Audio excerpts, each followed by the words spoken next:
Hey there and welcome. Today we're going to be talking about the functional trainer alternating bicep curl. And we're going to be taking a pronary grip with this exercise.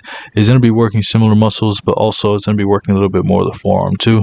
First thing you're going to want to do is set up your cable all the way down to the bottom. That way you can get a full stretch. I'm just showing you guys how to move it. And then you want to put your rotation arm at a 1. Between a 1 and a 3. That way, depending on your shoulder width, you can do it comfortably and then choose the appropriate weight.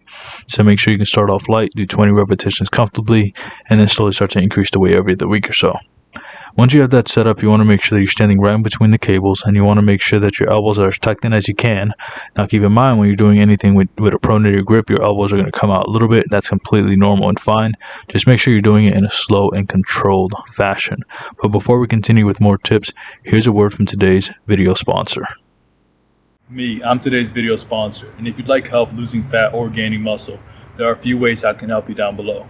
Either set up a free consultation with us, purchase through one of our free affiliate links, or purchase one of our instant access affordable training programs. Can't wait to be of service to you. Now let's get back to the rest of the video.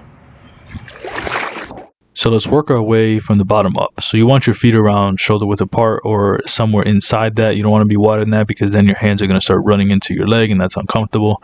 And then you want to make sure that you're standing up nice and tall. Notice that my glutes are engaged and my abs are engaged. Or at least, you can't notice that, but basically I'm standing up straight and that's a result of that. So you have to make sure that you do that because if not, if you start increasing the weight, you're going to be more prone to arching your lower back excessively in order to lift it.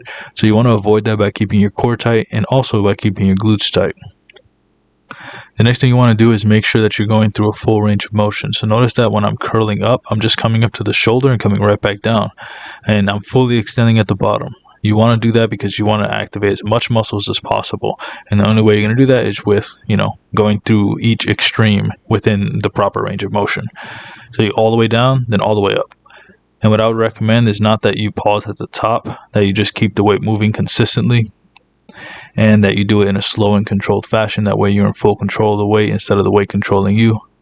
Another thing you want to do is make sure that you're keeping that as you're curling up. Notice that my hands are going by my shoulder. So you can still reach your shoulder height and do it wrong.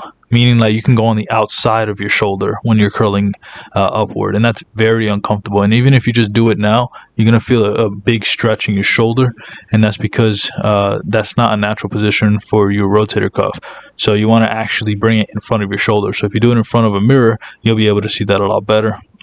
Also, like I said in the beginning of this video, start off light, especially with this exercise. Trust me, I remember I did this exercise a little bit too heavy once and my forearm was in pain for like 2 months. So just make sure that you avoid that and do it nice and light.